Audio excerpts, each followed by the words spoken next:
Okay, so we're recording. Good morning. Hi, Martin. Good morning. Thank you. Good afternoon, where you are. You? Yeah.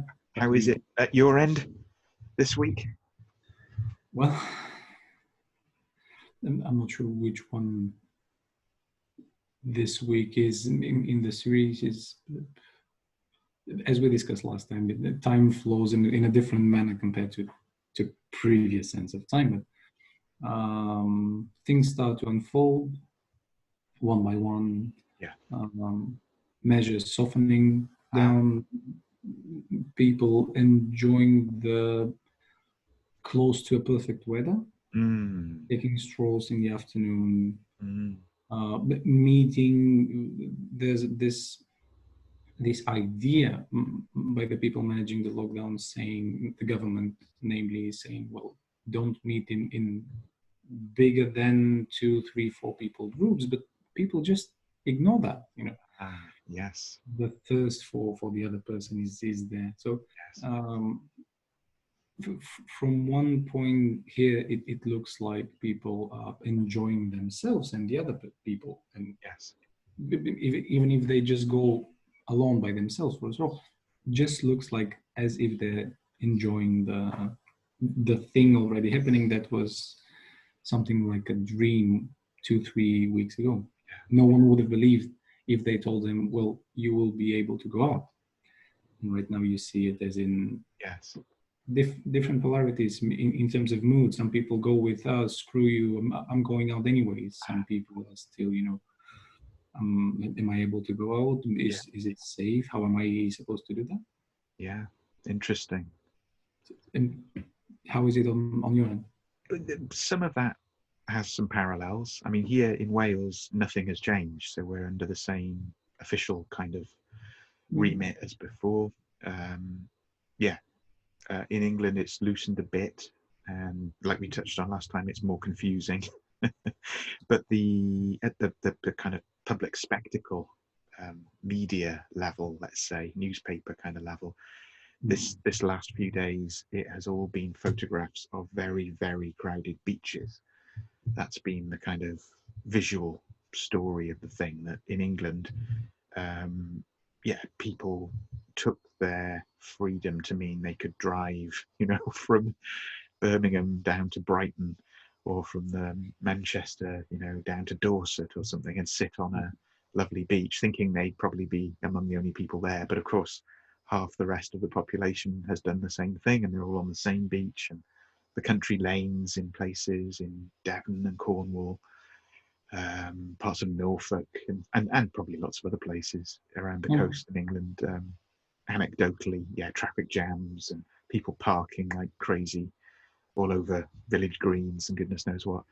And then a kind of, rather like you were describing, a range of responses to that, from it's completely understandable, what did you think was going to happen? The weather is glorious, people are not working by and large, and they haven't been out of their houses for a couple of months, so of course they're going to head for the coast and do this, right the way through to I think there were several healthcare, like doctors, nurses, writing, don't you people turn up expecting to be treated in my hospital, you idiots, how insane are you?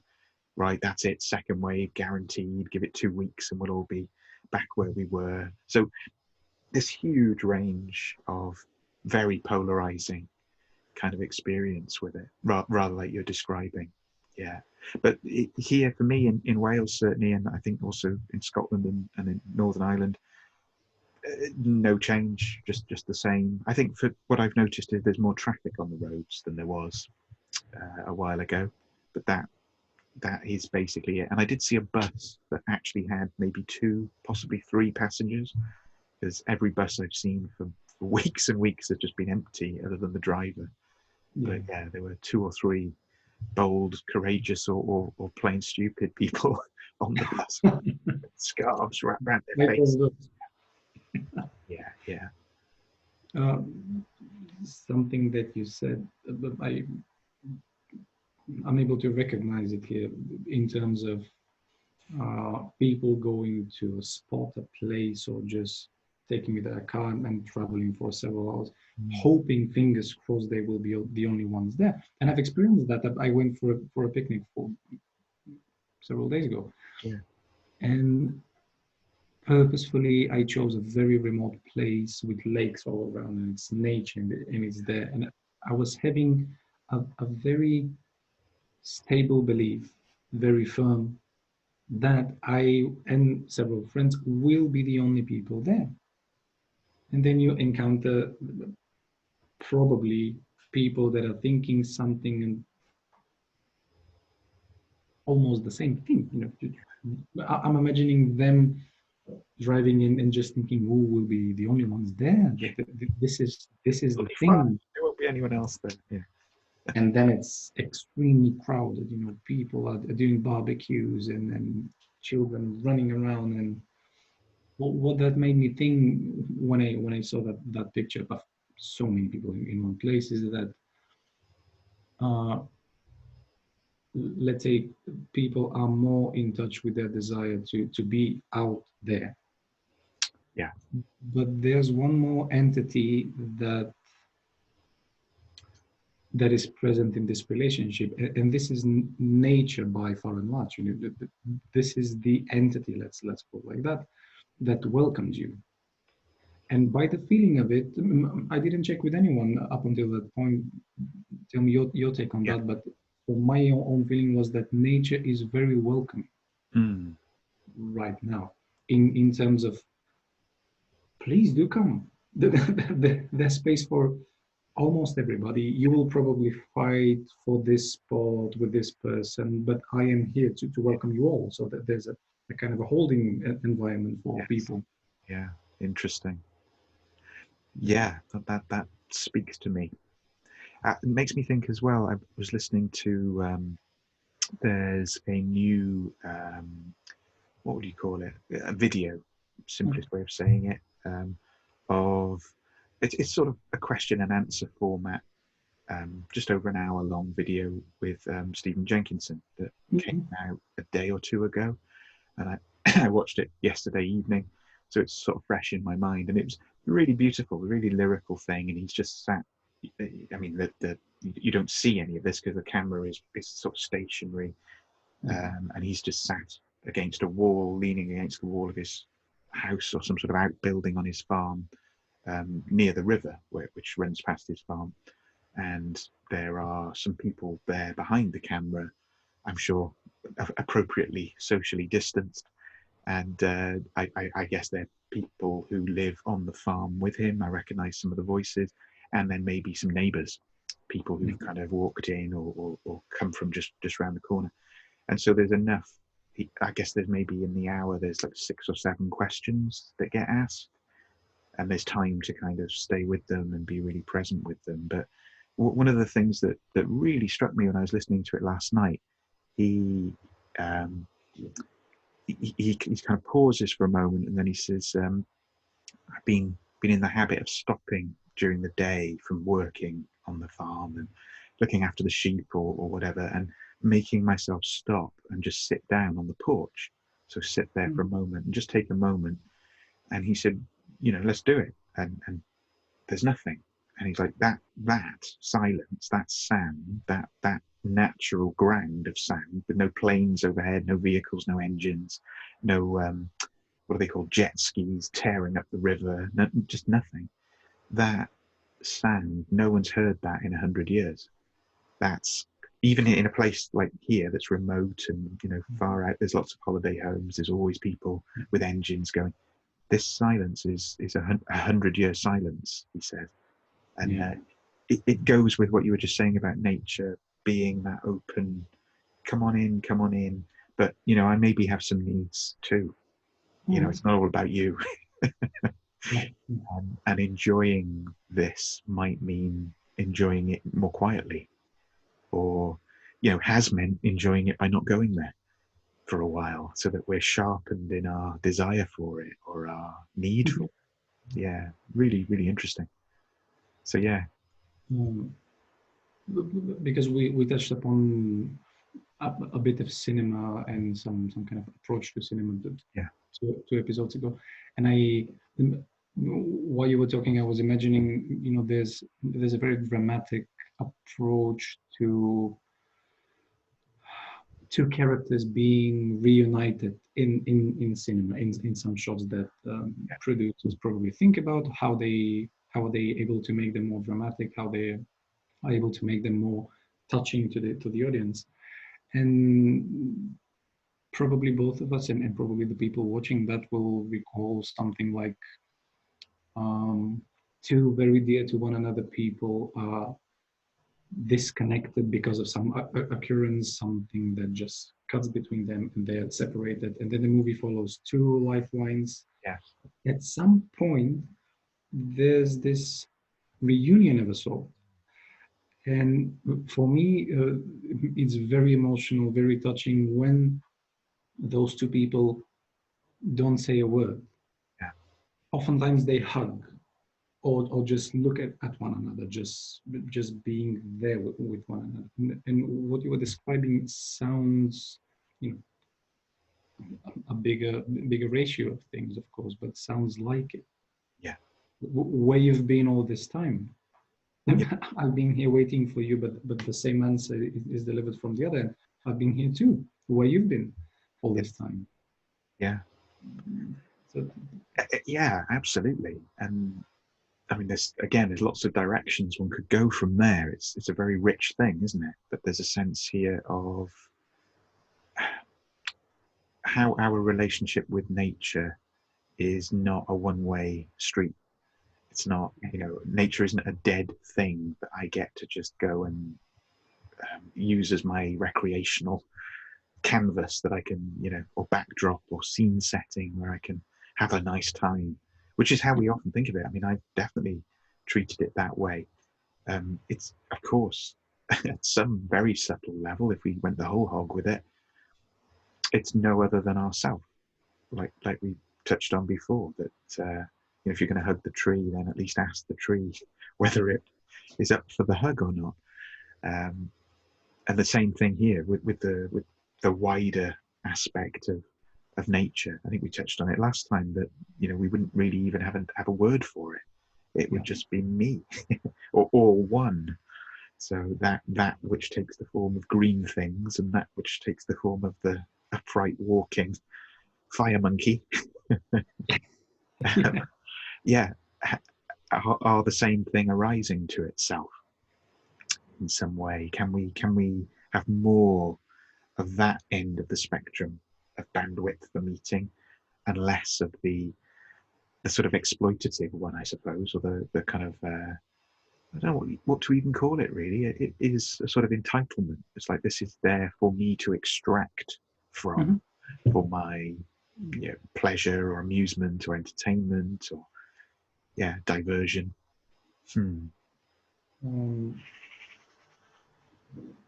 What you said just a minute ago, beginning with that, a widespread belief that nature is a dead thing, just being there. And there are many people that acknowledge the fact of reality that a tree itself, or nature's life, is flourishing or is dying at one point, or is transferring, no matter the approach. But just to illustrate what I mean, I got reminded of Michel Foucault on one end, who is oftentimes approaching as, this is one layer of his thought, of course, but he's approaching nature as some kind of harvesting field that people take from, but the second you take something from nature, it's already dead. Yes. So there's a quantum effect of a sort. You look at it, you take it, and it's no longer there. And probably the extreme example of Michel Foucault would be Émile Cioran, the Romanian descendant transferred to France, probably knowing with other philosophers and thinkers of the time, who oftentimes reaches the relationship between a person to a person to a group, and even people to nature, oftentimes ends with the more you delve into it, the more desperation you will discover. Yes. The more the more dead everything becomes. Yes. The more you reflect or think about it. Yeah. I'm not sure this is the approach. We don't have to think about nature Yeah. in terms of course we have to, but in terms of, Mm-mm. this is nature, of course it's dead already. Yeah. The second you begin doing it. Yeah. No, you're right. We put it into a conceptual category, and Yeah. it's no longer itself. It's our mind concept of it that we're relating to. Yeah. We've already abstracted. Yeah. Yeah. Which is sort of maybe part of the curse of the human condition and position that um, we do The we do. picture for a second. Yeah, we had another little glitch there. Yeah. But Yeah. we think, don't we? That's one of the definitive things about the human, the realm of that part of the psyche, the mind, that we are both blessed and cursed, afflicted with thinking. Mm-hmm. So Mm-hmm. yeah, I'm thinking of when I've spent time with Scandinavian people from Scandinavian countries, particularly Sweden, and I think it's true in the others as well, that they will often talk about the nature Yeah. uh, rather than nature, and that's an interesting slight tweak. But I find myself in this moment wondering about nature as a verb rather than as a thing. It's not really a noun or a class of nouns. Um, and that we can only think thoughts that our language, brings us to the edge of thinking in a way. Yeah. So it's we've got to be willing to kind of yield the edges of that and have them more like a riverbank and less like a sort of road curbside with straight lines and edges. Yeah. And the other thought, something that has been in my head this week, I've been rereading a bit of or some of the work of Martin Prechtel, who Mm-hmm. is really engaging, interesting teacher, writer. Yeah, I think still living, working in the Southwest in the US somewhere. He had a, I don't know if it's still going, I haven't looked, but he had a website that was very good called Bolad's Kitchen. That was the kind of tag of the thing, BOLADS, Bolad's Kitchen. But anyway, yeah, it found I think I sent you a little excerpt of one of these kind of passages from him. And without going into all of that, just the understanding of nature from that particular sort of ultimately Mayan derived understanding, but updated to a modern take in him, or a continuity into modern times. And this understanding that even to exist as a human being is to be in debt, not in a Christian I am born in sin kind of a way, not in an atonement kind of a way, but simply as an energetic exchange, like the nothingness that I came from as I was, as they say, sung into being, called into being by song, um, leaves a hole. My absence from that place is felt, and my presence here has a consequence. So just by being born and existing, I am obliged, which is a nice way of saying it, to fill that space, that hole, with, he argues very, very clearly, with beauty and with things that are beautiful.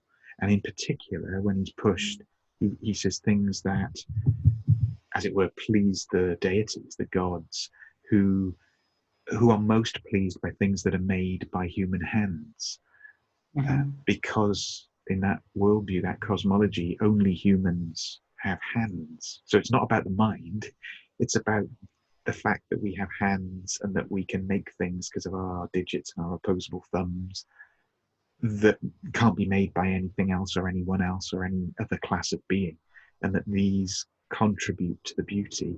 So that might be making a musical instrument that can then be played with the hands or drummed on, or it all gets very sophisticated. But I Yeah. think that's a very there's a very elegant thing in that. So if we bring that back to nature, it's like clearly there are holes in nature, even at the physical level, ozone holes, holes in the ozone layer, these kinds of holes in the forest cover where we've logged everything. How do we not just witness the holes, the devastation, the absences, but how do we, and not just repair them in the same mind that caused damage then undertakes to repair it. That doesn't seem like a very sophisticated maneuver to me. I'm quite skeptical of that. Things like people throw the word rewilding around a lot as if it's just a great idea. I mean, if you unpack that, there's so much hubris in that. So much, I don't know, we grant ourselves some huge drone-like perspective to be able to even imagine such a thing. There's no re about it. Just let wilding happen. Who do you think you are?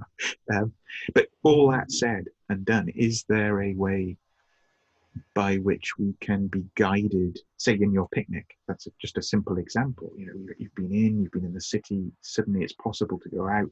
There's this urge and instinct in you to be in this beautiful natural setting, which you could say is nothing other than nature arising in you, wanting to meet itself again and be perceived through human senses. And yet the manner of our going and the etiquette of how we arrive there becomes all important. So how do we do that beautifully? The opposite of the photos in the paper I was talking about earlier, of lots of people crammed on a beach, you know, elbowing each other out of the way. And it's all, no one is like giving thanks to the beach or, you know, just praising the sunlight on the water. Maybe they are and I'm just not seeing it. But yeah, that's not what the photo is telling a story of. The photo's narrative is selfish people being selfish. It's not that different a photo than hundreds of others that appear every bank holiday when the sun comes out in Britain, of like, you know, sun seekers, you know, flock to south coast. These kind of headlines, they're just, you know, fodder really. But in this context, they take on a new edge, a new layer of meaning. And I'm just standing for something about how do we do that kind of thing more beautifully. So we honor the arising of the desire in us. Maybe it starts there. I really feel like I want to be by the sea, but it's not just I want to be by the sea as this kind of separate entity. At some level, or I deserve to be and I should be, and it's not fair that I'm not allowed to go and all that. It's like, could it be that the sea is calling and I'm not responding yet to the call for there to be a meeting, an encounter, an edge? We were talking just before we started recording about contacts and meetings, and I had this experience with a mouse just now, just before we came to record on in the kitchen in our house. Mouse eating biscuits in our cupboard, which was a shock to all concerned, including the mouse. And it's a little like that, isn't it? It's like, what is our response when there's a sudden contact with, in effect, wildness, nature, or the verb, this naturing, when we're reminded of our just being, or creatureliness as well. Yeah. I'm not overgeneralizing, but this thought that's really haunting my mind in the last two minutes is that I do very firmly believe, for now, that every encounter requires a shock to validate it or to ground it even.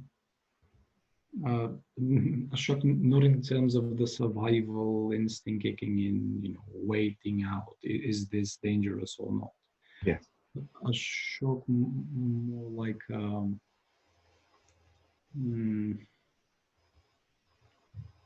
a flash of light, a glimpse of something very brief that's there, that hits you and then runs away. And if you start chasing after it, there's no encounter.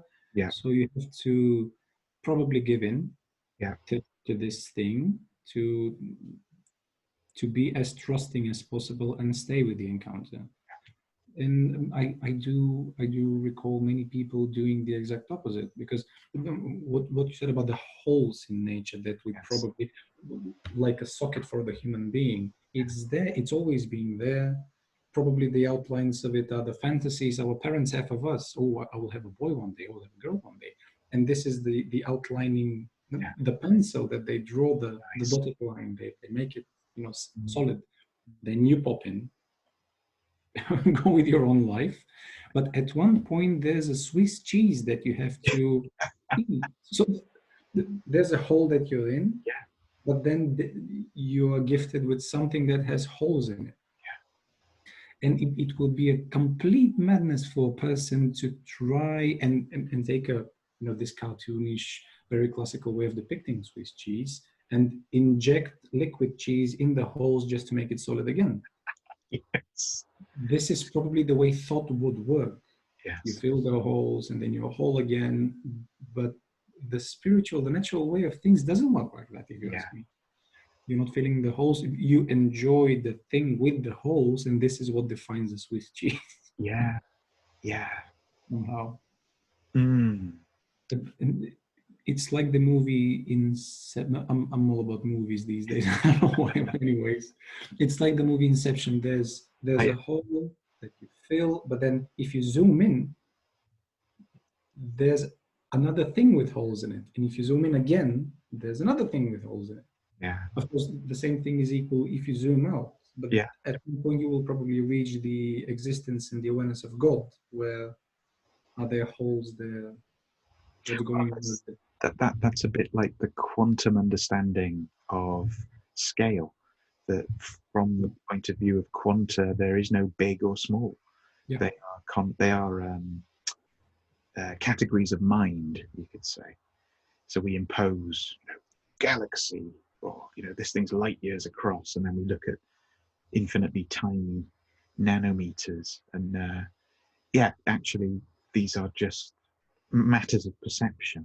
The point of view of the quantum, it doesn't exist as a self-organizing category, like a social contract of a sort. We've agreed with one another that this is probably 2 centimeters or 1 inch or whatever. Exactly. Yeah. And of course, if you're trying to build something in the human realm, that's very useful. It's what it's for in a way, isn't it? It's very practical. And the roof stays up, or it's like Spinal Tap, to bring another film. Your backdrop of Stonehenge arrives, and you've put the wrong measurement in, and it's only this big. So it's not saying that measurement lacks validity. It's saying there's no absolute measurement by which all of the measurements can be derived, that understood from a quantum perspective.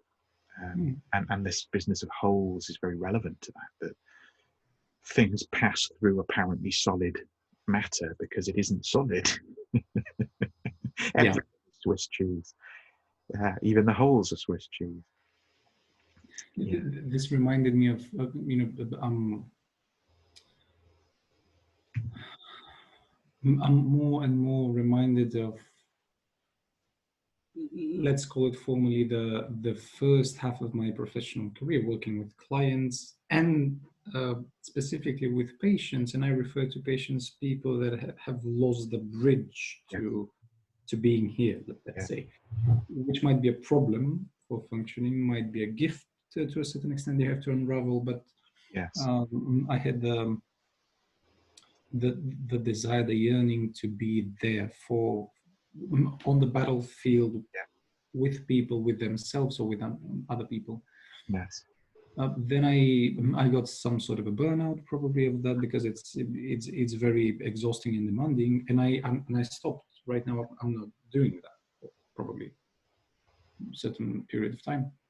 And there was a contrasting point where people in the psychiatric sense, with preserved self-consciousness, they sit down in front of me and they might go with either of the two.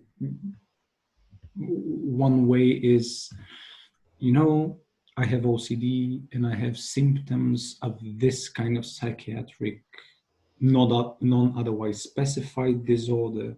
And this is a very measured approach to your own self. Yeah. But then I'm comparing here, which is not fair, but the other people that I work with a psychiatric illness, let's say, they just sit down and they say, I'm crazy. The second thing is far more truthful to reality than the first one. This is what I got reminded of. Yeah. And it evokes curiosity, evokes the human connection there. Yeah. makes you think with, really? Yeah. How come? What constitutes that? How are you feeling it? What's it fueling for you? How this thing came out to be? The first thing is just, for me personally, it's irritating. I have to spend time with myself not to be mad at this point. For Yeah. I have the DSM-4 revision Yes. 5 from year 2007. So, yeah. Yeah. Well, I mean, I'm aware of time here, and that we're going to be springing a surprise on our viewers and introducing another guest. But Mhm. just because that's such an important point, what you've just been talking about there, and also just deeply interesting and fascinating to me. So let's bookmark that for a future discussion, maybe next week. In fact, I'll write that down. Um, Myself. so it's continuing this discussion of wholes in a way, and there's, just to kind of say them so we have some sort of record to remember them by, to pick up in the future, in the imagined future. There's the work of A.H. Almaas. So there's a lot there, but one of his methods involves looking at holes, theory of holes, and at the level of the psyche, having holes in it that kind of leak or that allow things in. It also makes me think in sort of Gestalt terms quite a bit there about, we started off talking about, really in their language, I suppose, contact boundaries and the failure of full contact. You know, the mouse in the kitchen earlier, that was an interrupted contact. We both went, ah! rather than the full contact, which you were describing in the film sense of the two narratives drifting apart and then maybe crossing again. And there's a moment of perhaps something like full contact arising. So that's another angle. But the one that was really up hot for me was to do with, if I asked it as a question, and this actually was very real in some work yesterday with someone I was working with, who was referencing their partner's psychotic episode. So their partner had a psychosis, and like a year on, the kind of reintegrating and the meanings and all of this, and we we came to a kind of wondering about, well, what is psychosis? You know, we use this word, we talk all the time, the psychiatric input over here, and all sorts of other methods, as if we know what it is. And yet, what you seem to be saying to me is, after a whole year of living with this in its most intense and then most raw and painful, and then the most kind of jagged edges to be reintegrated together kind of ways, we still don't know what it is. We have no idea. We know no more about it now than we did on day one. And the person to whom it happened can't tell us. They don't know what it is either. They can report on certain phenomena from within it, but they don't know what it is either. And we went through these, literally through these layers. So we were playfully speaking about being archaeologists, which is, you know, Freudian metaphor for the thing as well, like the kind of layers. But the archaeological layers only refer to that which is possible to have arisen through a kind of human interaction. They're human-made objects, aren't they? So they're from civilization in our psyche. Someone put them there, and if it wasn't me, then it must have been, you know, my forebears, my ancestors, my culture, my family, my system, whatever, my place. And it was just that kind of day. And we went a bit deeper, and we started wondering about paleontological layers. Like, well, what predates, what's prehistoric in the psyche that might be very relevant to the phenomenon we call psychosis? You know, what if we find the equivalent of dinosaur bones and fossils down there? And how do you put those together? And it's all up for grabs suddenly at that point. You know, does that bone represent an upright dinosaur, or is it on four legs? You can articulate it either way. And it links to what we were saying. You even did the gesture, you know, the kind of thing like that, a socket into which goes a ball joint. It's like literally putting bones together. And what we never have in actual paleontology is any of the tissue or the ligament or the muscle. You just have the bone or the ghost of the bone in stone, in mineral form. So this I think is going somewhere, links us back to the human realm. If we're not just thinking, how do we play our part as the linkage, as the ligaments, as the connecting tissue of one thing to another that lets something be articulated and therefore work rightly? So yeah, there's an awful lot going on in there that I think we should definitely come back to at some point. And definitely not, I don't mean strip mine it and dig up big holes to make more holes and find more things. I just mean delicately imagine and sift and wonder about it, that the sedimentary layers of that do kind of bring to the surface sometimes. I mean, in Britain, the classic example, and actually it was her anniversary of her birth yesterday, Mary Anning from Lyme Regis in Dorset, really beautiful place. She's credited with being the first, you could say, paleontologist. She discovers the bones of prehistoric creatures falling out of the cliff, because these days it's marketed as the Jurassic Coast, because the layers of cliff that are exposed are full of ammonites and fossils and plesiosaur bones. So yeah, there's definitely a strange linkage background here to the, well, you know as well as I do, kids, myself included as a kid and even as an adult, are endlessly fascinated by dinosaurs, to put it in simple terms, but these things of the immense depth that in a way didn't go extinct because they're more present than ever. Yeah, in our imaginations. I mean, I think of myself as a 7-year-old. I wrote an essay in school as a 7-year-old about what do you want to be when you grow up? I want to be a paleontologist. And I look back from this perspective, like decades later, and I kind of did. Just not the kind of paleontologist I imagined or even could have dreamed of, but in a way, yeah.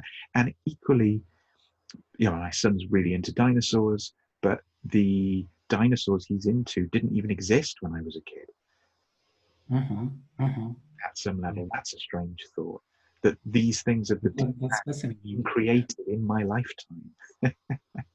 And the ones that did exist have had a makeover. They've all got feathers now, and they behave differently, and their lifespans intersect with different things. And yet the past is not the past, I guess, is what I'm saying.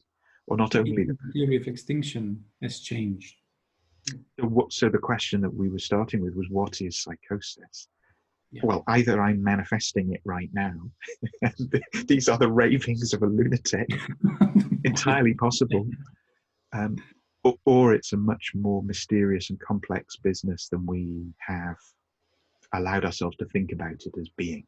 You know, because we have a word for it, we then stop thinking about it and assume we know, and we've fixed the category in space and time. And yeah, also final thought, then really I'll shut up. Yeah, sure. The other thing that calling it psychosis or having this category of the psychotic does is it gives us the illusion that we can compare, like, oh, this person's psychosis, they're the same thing. And I don't know about you in your professional life and your career, but I've never seen two psychoses that are alike in any way. Never. Or the things that are alike about them are the least interesting and the least useful and the least definitive, the most generic. You know, it's really like a fingerprint. You know, the very nature of whatever it is that's happening under those conditions is utterly bespoke and unique.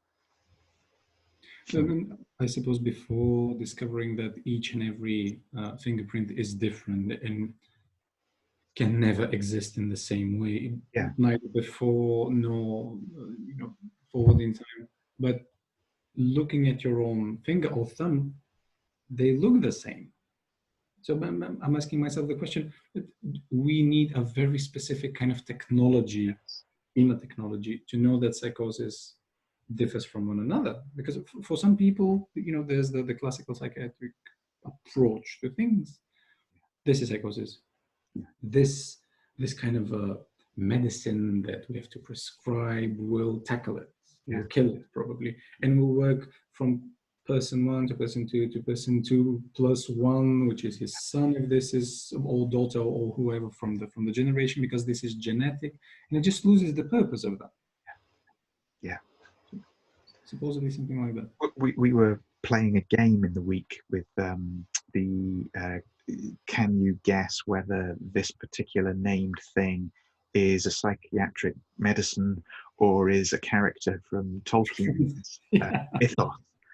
And I mean, that obviously it's like a playful kind of throwaway kind of thing. Very interesting game. I'll try and put a link in if people want to kind of have a go at it, because it is quite funny and also very hard. But it's revealing something too, isn't it? That there is a way in which the pharmacological reality and the naming of big pharma kind of products actually is its own mythology at this point. It is its own self-referential little fiefdoms of the psyche it claims for itself. And rather like Tolkien, at some level, that's a very useful way to tell a story, but it's also a fiction. It is not true. Yeah. It isn't engaged in truth making. It's actually, from the pharmacological end of things, is engaged in profit making. That's that's the real underpinning deity there. But nevertheless, there's an interior logic to it. It creates its own metaphysics, you could say. Yeah. We should pause the.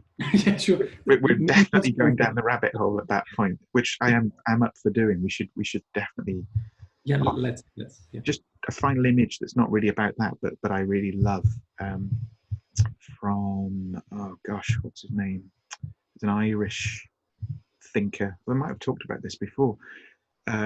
Irish philosopher and writer and poet. His name's gone completely out of my head. Doesn't really matter. I'll insert a link later. But he gives this image of walking through a meadow, beset with troubles and woes and all these kind of travails of his life and work and European history and everything going on. And then he encounters a hare, and there's a contact, like we've been speaking about, a contact, him and the hare, and everything stops for a moment or for several moments, and there's this exchange of eye to eye, human to hare, mammalian recognition, and then at some point the hare just isn't there. It's just gone, blended off and done its thing. And his instinct, which I think is just really beautiful and more than poetic, is he goes and he kneels where the hare just was, and he can see the indentation that the hare's body has made in the meadow grass, and he puts his head into that bowl again, that hole, and he sort of just prays in a sense. He says something like, "Please take my knowledge and my understanding away from me. Take my education away from me. Let it be sucked out into this hole, and let me be open to learning again. Let me not know anything. Let me be one who," I think that loops back to what we were talking about with Martin Prechtel. That's going into nature with that kind of beauty making, paying your debt to the whole, the absence that you left just by being born. And the hare doesn't have to do that, because it never left. It already knows. It moves in that world. But we somehow, as humans, in these modern times and modern societies, we've forgotten. And an encounter like that's an opportunity to remember. Yeah. Which is hard in itself, and some people might never ever remember that. Yeah. Which is the dramaturgical approach and take on things. But this is as realistic as possible, I think. Yeah. Saying I think makes it less realistic, of course, but So, Martin, do you want to introduce our guest? And I will, while you're doing that, I will send the link to him. Yeah, sure. Well, because this is our first guest, I was really going for reflecting a little bit, thinking about what is it to have a guest, deeper layers of that experience. And as far as I like approaching things, I reach language at one point and reach history at one point. even reached and read something that I've never encountered before. There's a defined archetypal image of the guest. Mm.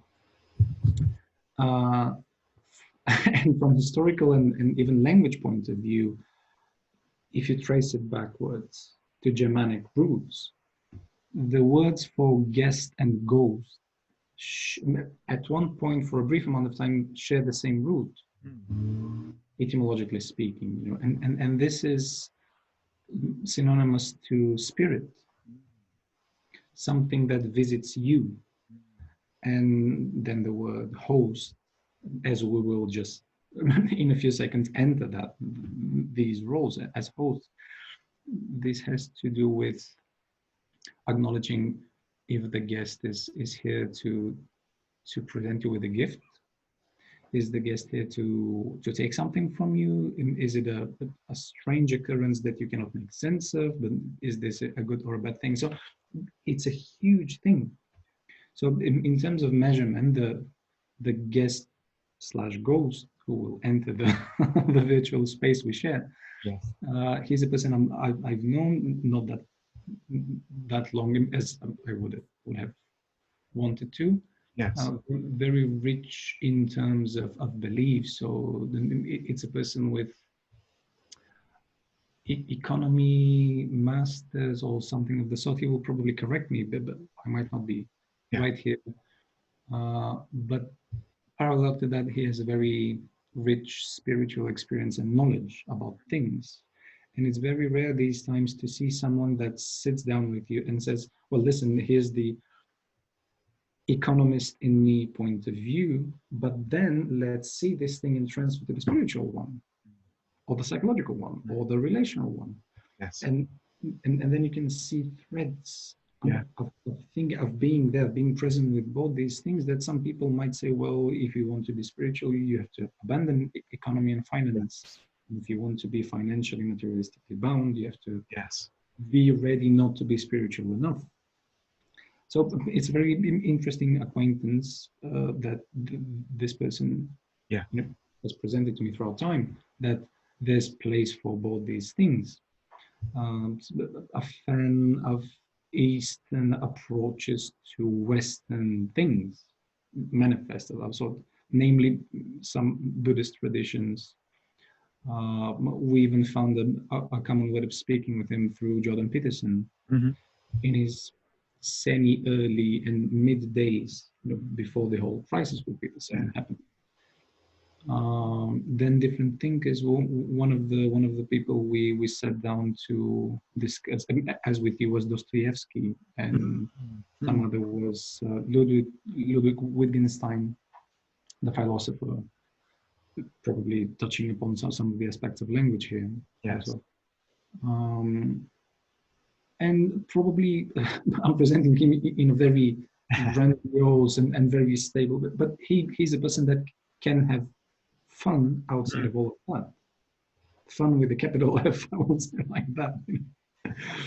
So there's something very human about him, and I, when I told you about the idea to have guests from one point onwards, he was the first one without forcing any thought. To the first one that I would propose to have here online on the format. Cool. Yeah. We just need him to come through the door. Yeah. We do. I'm just going to pause the recording for a moment, and then we can restart it again when we're all here. I hope each and every one is hearing and seeing the other people well. Yeah. From my end, there's no problem at all. It's fine. And we're back recording, so we should, fingers crossed, gods of Zoom willing, manage about 40 minutes of this before we are evicted from the heavenly realm. This Zoom meeting. Good to meet you, Ludmil. Nice to meet you, Keith. How are you? I'm very well, thank you. Whereabouts are you? Sorry, can you repeat? Where are you? Where? Right now. I'm in Sofia. I'm at my home in Sofia. Fantastic. which right now is my working place also as well, and my fitness room. And How's that all going? The whole kind yes, of interruption of normal life. yes, as they say, the new normal. So hopefully for a short period of time. Let's see. Yeah. Well, I will introduce a bit of background to that meeting, because Ludmil is our first guest. We had this brief conversation of what should well, not the main topic, but the topic of conversation be. And we've discussed that briefly, and one of the things that followed after that was the topic of personal freedom. Mm. And not only in terms of choices, probably, which connects directly, but in terms of the bigger picture of the personal freedom and how it connects to other people's personal freedoms and so on. So I will stop this introduction of the subject and just either let it pour out or just see what comes on, or what flows between the three of us. Now I'm thinking. Personal freedom. Yeah. How long have you got? It seems like an easy topic. It's a short one, of course.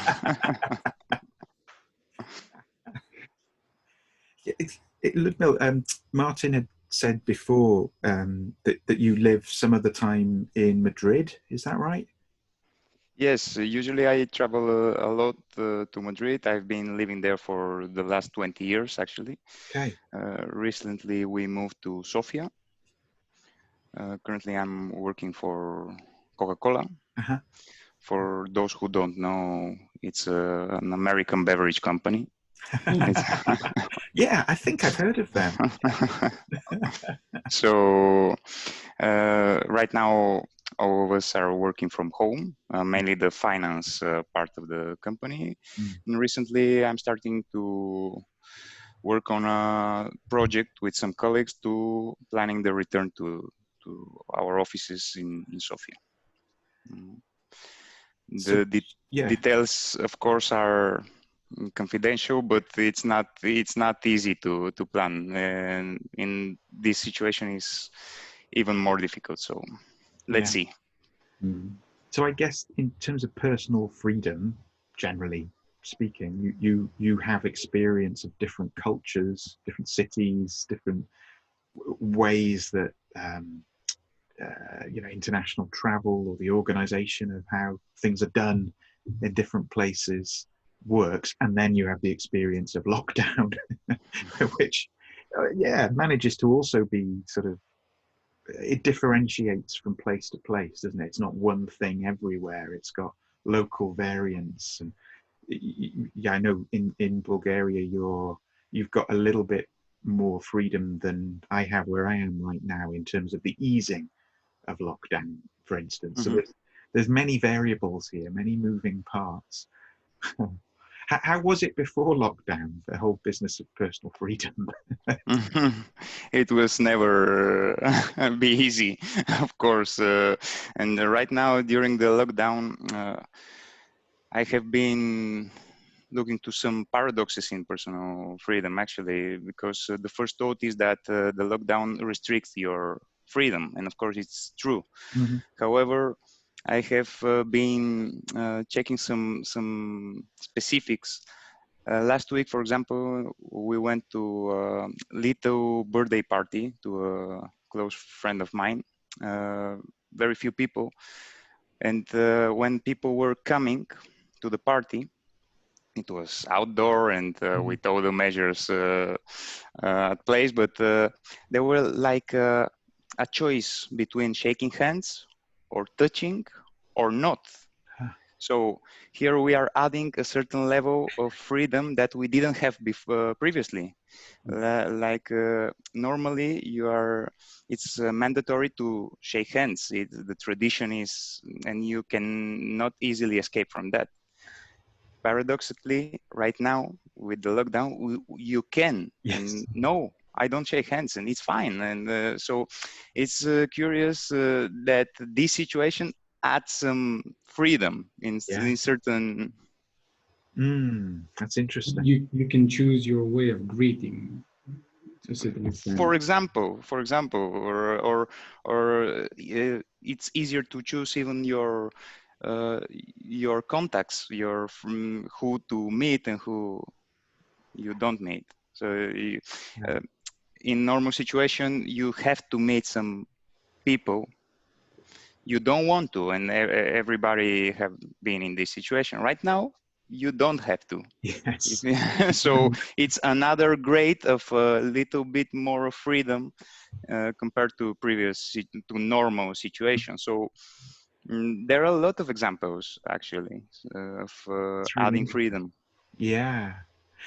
And I was thinking about this, the kind of change to etiquette, you could say, the norms of how we are with each other, how we greet each other, or how we professionally kind of conduct meetings or business, or if you have like guests come to your place that maybe you don't know that well. And Mhm.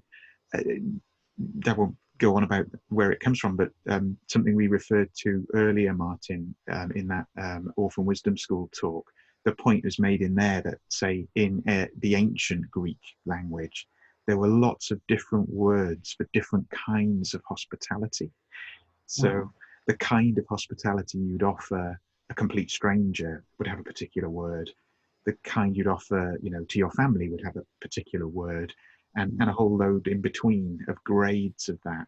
And they all imply that at some point the hospitality must end.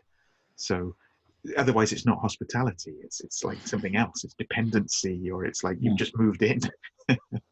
um, and maybe under this sort of strange lockdown, whatever it is, pandemic scenario, where it perhaps being pushed to kind of, imagine new etiquettes, new ways, like you were just describing at the party. The freedom is, do I or do I not shake hands, or whatever people were doing before, like bumping elbows, or Yeah. there were a whole range of strange, anomalous things that were going on. Yeah, I like that. That's a really interesting, subtle point, that on the gross level, there's a lot less freedom, one would say, but actually, back to our Swiss cheese image as well, there are these kind of opportunities, little wormholes where there's more freedom than there was before. But it's very curious to actually it relates to the hospitality you mentioned, because when you meet someone even in the street, you choose the level of hospitality accordingly to the situation. It's not only related to your home. Every human contact, I would say, has a certain degree of hospitality. Yes. So right now you can choose more levels than normally, Yeah. which is That's really interesting. I was thinking of someone I work with who is a guy in his late 70s, and we had been meeting in person, and then we couldn't anymore because of the situation, so our work has switched to being by telephone. And he lives alone, so he's kind of been quite isolated, and he's got some underlying health conditions, so all of that is there. He's as they say, shielding, staying away from others. But we'd had this unnaturally good weather here in Britain, and he has a garden, and he felt moved. Basically, a young couple had moved into a house across the road from him, and they had sort of said, if you need any shopping, we'll help. And he was grateful and wanted to kind of make a gesture, hospitality again. And he said, normally I would have invited them in for a meal. I can't do that. So maybe we could meet in the garden and stay, the appropriate distance apart. So he made an invitation to them, and said, I can't put food, but I'll get some snacks and leave them in packets, and you can choose yourself if you want to eat them or not. And if you bring your own glasses, I've got some wine, so if you want to, we can share some wine. And he said they came, and they both came with big mugs, not wine glasses. And then there was a kind of embarrassed kind of like, is this a misunderstanding? And then one of them said, oh, we don't drink wine, don't know anything about wine, but a cup of tea would be nice. this sort of evolving picture of what's appropriate, and it all moved with humour in this instance. But under other circumstances, it could have been a kind of somebody has committed a faux pas, somebody has violated the rule of hospitality. Now I must feel a certain way. It's a really interesting area, that. Yes, it is. Two things here that just put to my mind. I will probably have to choose one of them, but anyways, valid points. One thing that I got reminded is the act of shaking hands. There is the shaking bit, as if just clenching hands together is not enough, so you have to shake. As far as I know, this is probably not the only truth, but there's historical background to that. In Roman times, many men, not being sexist or anything, but men back then were wielding weapons, either swords or knives or whatever. And when you want to make friends with your enemy at one point, which was seen as something very beautiful, when you have to make friends with them, you have to put your armies to the side, then construct this circle where there's no people, there's no weapons, there's no nothing. So you walk from one end to the center, and your enemy goes from his end to the center. Then you meet, and the shaking hands bit was a cultural evolution, because many times they were hugging, but there was a knife hidden in their armor or sleeve. And you can imagine the primitive part of us, your leader is going there to greet his enemy as his new friend, but you're not very keen on that. You don't like that. You want your leader to kill the other person in cold blood. And when they shake hands, you're like, why did you do that? We have to kill them. In those times, this was part of the war culture. And the shaking hands was doing that. Everything that's here would either produce a sound or fall off, just to see what it is. So there's the paradoxical thing that shaking hands or greeting is directly connected to betrayal, actually. Yeah. And if you tell that to a person, sit down and listen, do you know that hospitality and greetings are directly connected to betrayal? They will say, you're mad. How can you say that? Yeah. But there's the link. And right now, this is a felt experience. This is not something that you can name specifically when meeting someone. You're going to hug someone, taking the risk, of course, or you're going to shake hands, and the other person goes, there's the layer of betrayal, and it feels, let's say, painful to a certain extent for some people. I know for myself, because I'm a very physical someone. I love hugging and shaking hands with people. And when someone goes like that, either this or giving me the middle finger in this specific emotional point, there's no difference. This is a person. I know for some people might not work like that. Some people might say, oh, fine. And the other point that I just got reminded of is that hospitality as a word, evolved word, it's still there in one of the most active units in the world, which is hospitals right now. Yeah. There's hospitality, there's hospitals. And as far as I can remember, this is being friendly to guests from the Greek origin of the word. Someone that comes, you don't know how he comes or with what intention does this person come, and you have to see what it is. So just throwing that out there to see what goes with it, but this is two things that I got reminded of. Well, the thing about the shaking hands and the weapons, that I hadn't heard that one about the kind of Roman and ancient world origins of that. That's interesting, but there's a convention around that even in, say, the British Parliament, and I don't know how it's read around the world, but in Britain, the political class still likes to kind of regard itself as the mother of parliaments. This is the first, this is the best, this is the real one, all of that nonsense, really. But there is a kind of history attached to it, of course. And in both the House of Lords and the House of Commons, the two houses where laws are made and debated, the kind of opposing parties sit on the opposite sides, and these days the kind of independents sit mixed in or on the cross benches, but the carpets have these kind of stripes running along them, one at each end of the front benches where the prominent politicians sit, the government ministers and their shadows.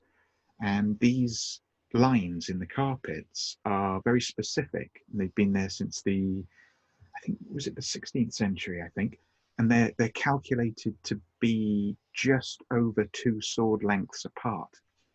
So if the people on both sides both draw their swords at the same time, they can't touch.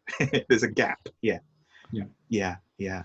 And that's a convention that's kind of upheld even, in one of those strange unwritten rule kind of a ways. And when they do the kind of state opening of Parliament and the Queen does the procession and all of that, there's a part of the ceremonial that acknowledges the kind of what you were talking about. What is the right amount of distance that allows there to be communication, but not combat, not violence, not weapons drawn, or not bloodshed, I guess would be the thing. Yeah.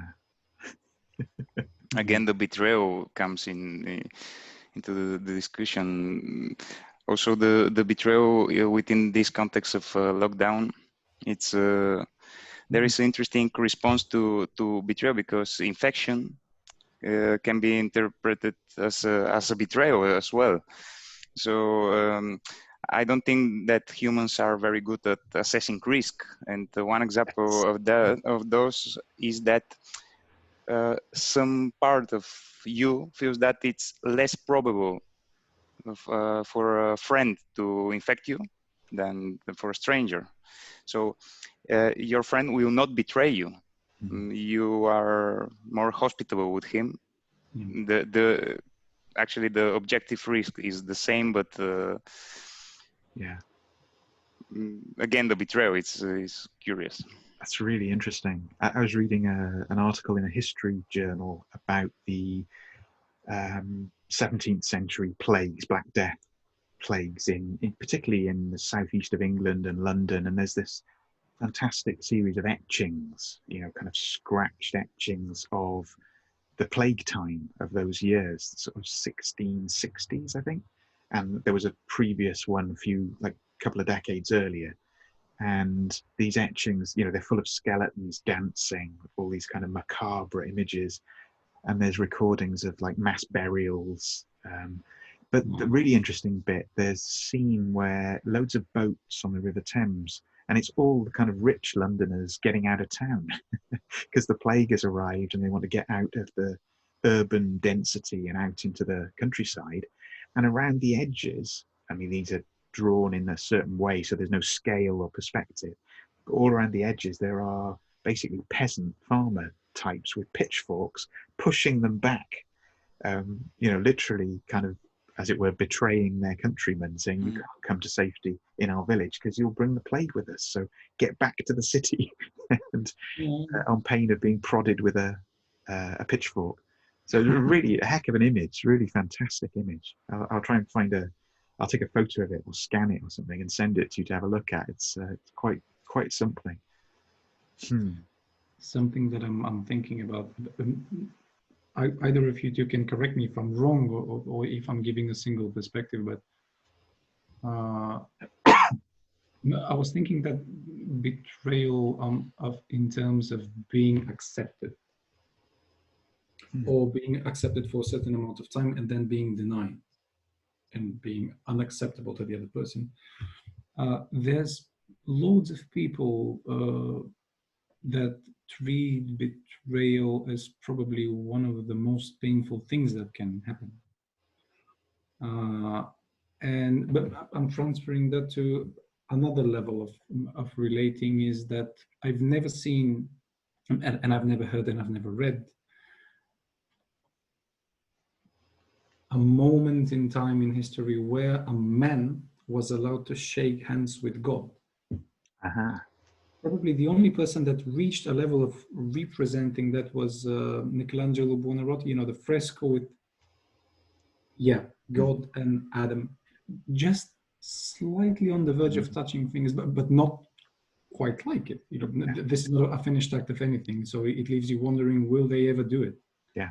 Will any one of them just go with, I don't want to do that anymore? It will open a gate of knowledge or of revelation that will probably demolish me or annihilate me or something like that. So right now, this, transferring that back to the personal feeling of the hi, how are you? And then the other person might go with just a single thing and saying, well, I have only this to offer to you right now because I'm afraid of what you might be carrying within yourself. And this immediately leaves people with the same kind of revelation, but in a smaller perspective. Probably it's the same thing, but just the dose is different. Yeah. Will I be able to contact, or if I don't manage to do it, what will that leave me with? How will I feel? What will the history of this, either friendship or relationship or just meeting someone, will differ from now on than compared to before? Yeah. How am I to cope with that? Not sure that this is the only thing. There might be an image somewhere that someone's shaking hands with the God, but even thinking about it, my mind rejects it. How do you shake hands with God? How do you do it? There's something very weird about that. It's a good question. It's a very good question. The response that's in my head right now, because this feels like another one of those put a marker down. This deserves a whole conversation of its own. Really, maybe that's what we're doing right now. We're doing a little bit of reconnaissance and sketching in a few areas that we could really do with spending time with, because they deserve it, don't they? They're enormous and the consequences are huge. But what you just reminded me of there, and there's a kind of nice little symmetry about this. So I think in our first ever one of these, Martin, I quoted or read some poems by R.S. Thomas, this Welsh poet who was a priest who, struggled with faith and all the rest of it, and also happened to be a really great poet, which is always a bonus. But yeah, he wrote a poem about exactly what you're describing, using the same image of the two fingers not quite touching, but using it as a sort of not quite resolving image of a reflection on the existential reality of being a 20th century person with a kind of spiritual inclination, but with all this evidence of human misery and suffering and hell and ideological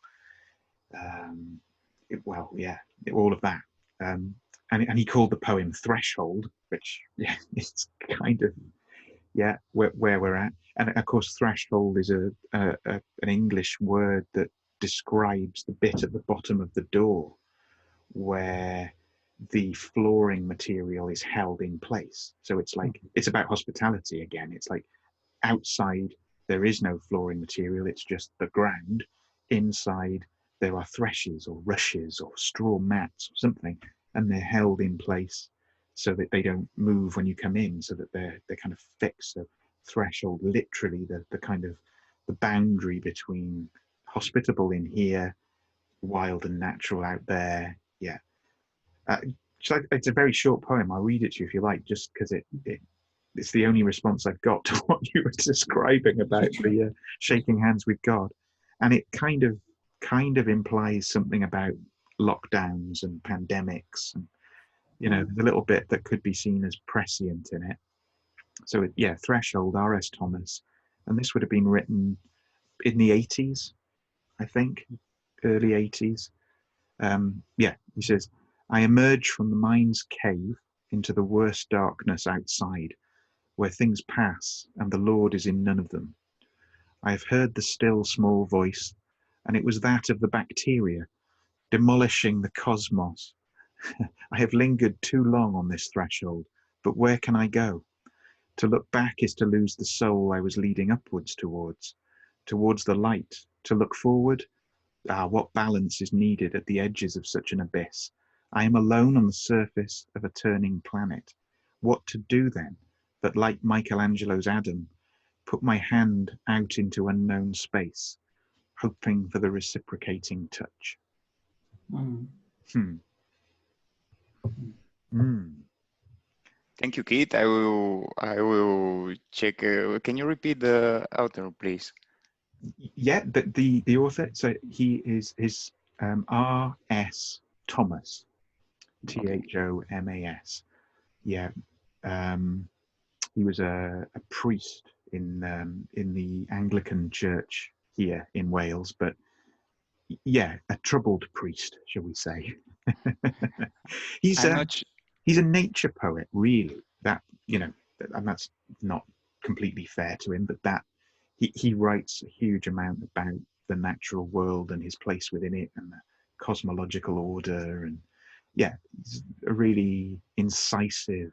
Um, his great hero was W.B. Yeats, the Irish kind of poet, who he follows in his form as much as he can. So it's really how could you say it? Kind of clean. The poetry is very clean, not sterile, but just pruned right back, really spare, not overly elaborate and flowery, but with these very big themes kind of repeating and repeating.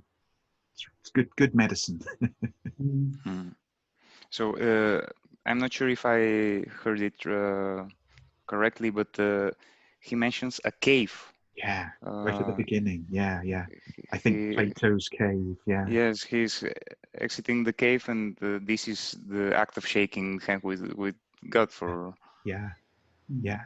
And he says the dark. It's darker outside the cave than it was inside the cave.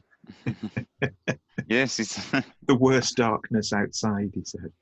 Yeah, it's the fear of the revelation, as Martin mentioned. Maybe Mm. it's yeah. Hmm. Just I'm thinking a bit. These are very ill-formed thoughts, obviously, because we're in a kind of emerging conversation. But I don't know if this tradition, or to what extent this tradition, happens in other cultures, other countries. But there's certainly that there's an example of what in Britain. I think there's still it's quite an antique phrase now. They call it the king's touch, and it's very specific to a condition. I don't really remember what the condition is. It's called scrofula, and it involves something around the neck. It's a glandular kind of condition, I think. But there was this belief that the monarch of the day could cure this particular illness. So if you had this illness, the the remedy for the illness was to somehow be in the presence of the monarch, and if they touched you, you would be cured. That because they were anointed and they were, God's regent on earth. So it's not quite shaking hands with God, but shaking hands with God's representative. You could say God's middleman, God's CEO on earth. So this was a tradition all the way up through the English Civil War and into the 17th century still.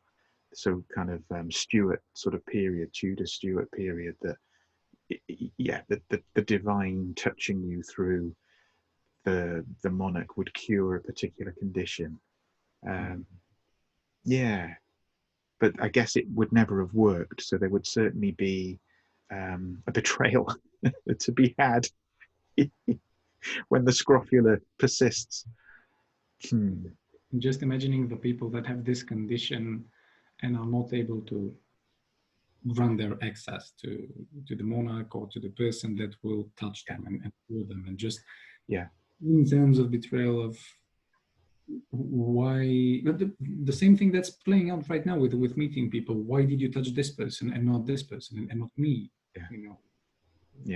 The same connection is there.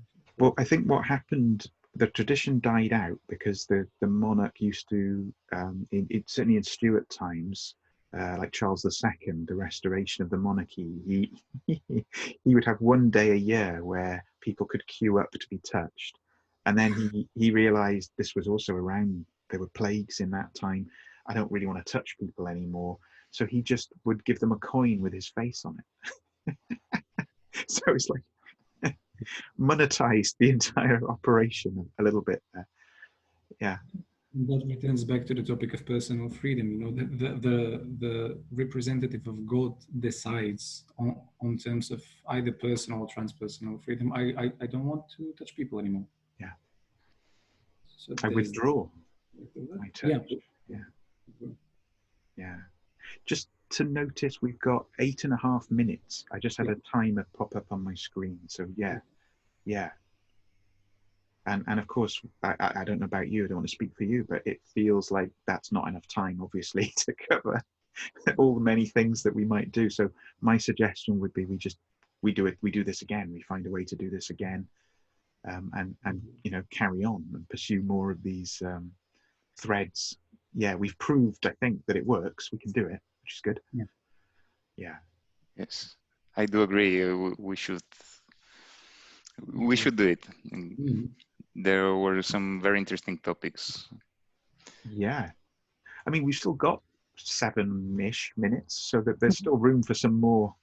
I think we should use all the time we've got if we can. I have been thinking about the question, the question that Martin asked, if there is an image of a person, of a man shaking hands with God, and I haven't seen nothing similar, but maybe the relationship between the king and the god implies some touching. Maybe there is some representation over there that represents a king and a god. But I don't think that there would be an equal shaking of hands. I will look for it after the call. Yeah. And also the image of almost touching. I have always seen in that image the intention over the reality of touching. I have always seen it as impossible to touch. So only the intention remains. Yes. And or could it be? I like that. It suddenly occurs to me. Could it be that the gap is what's important? Rather like what are they called on engines? Spark plug. You know, you have the plug, and then you have to have the right space, the right gap for the spark to jump across in order to initiate the combustion sequence and see that the valves and the pistons fire. Maybe that's a very mechanistic understanding of it, but it seems like the gap is the thing. Yes. Or in Buddhism, you get often an image of a particular form of a Buddha doing this, and usually above a moon. It's often the moon, and there's that kind of famous kind of I think a Japanese understanding of it, that we put all our attention on the finger pointing at the moon, and we forget that it's pointing at the moon. It's like the moon is the thing. But we're fixated on the finger or the fingertip. But that's one of the I just got reminded of something that's one of the contemporary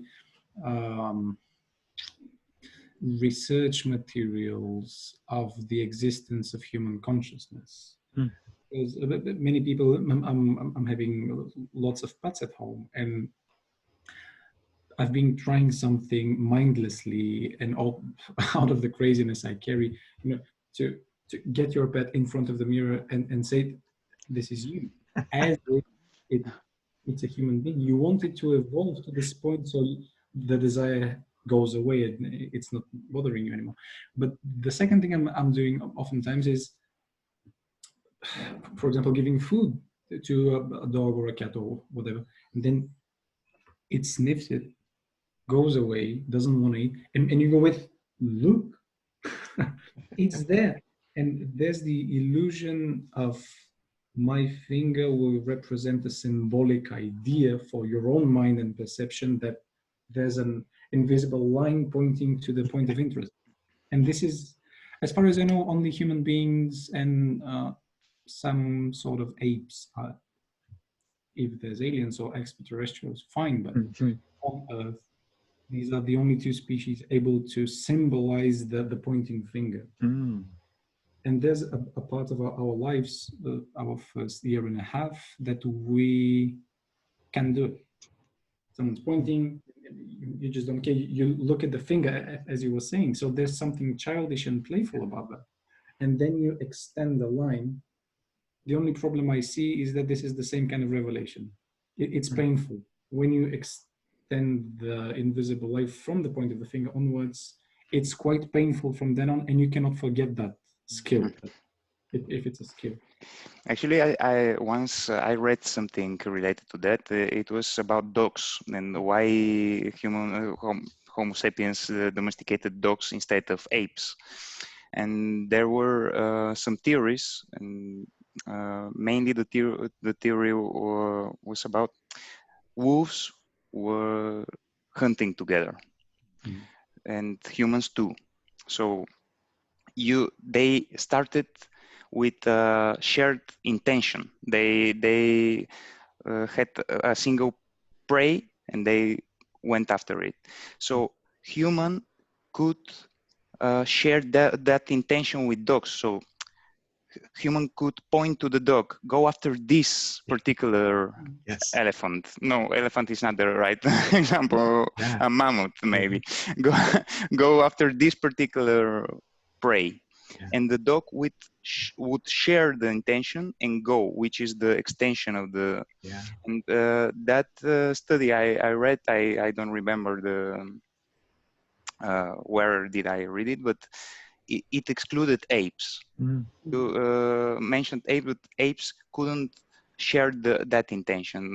You couldn't use an ape to show him an objective, a shared objective, but you could do that with a wolf.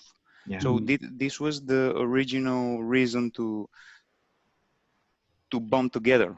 I don't know if there is some scientific research about this, but it's stuck in my mind. Yeah, I like that very much. Very compelling. Can you repeat, Martin? Gives one more meaning to the sentence "man's best friend." An added layer. Go there. Yeah. Fine. Yes.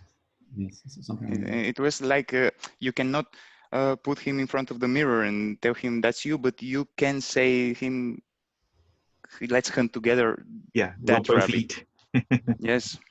Yes, and it was curious for me because it's a reasonable question why we did domesticate wolves instead of chimpanzees. It would be easier to relate to other. Yes, and that is the reason. I noticed we're into our last 40 seconds, so I just wanted to say thank you to both of you. Yeah, thank you for inviting me. Let's reconvene. And to be continued. Let's say that. Let's share the intention. Yeah. Brilliant. Have a lovely weekend. Bye bye. See you again. See you again. Bye bye.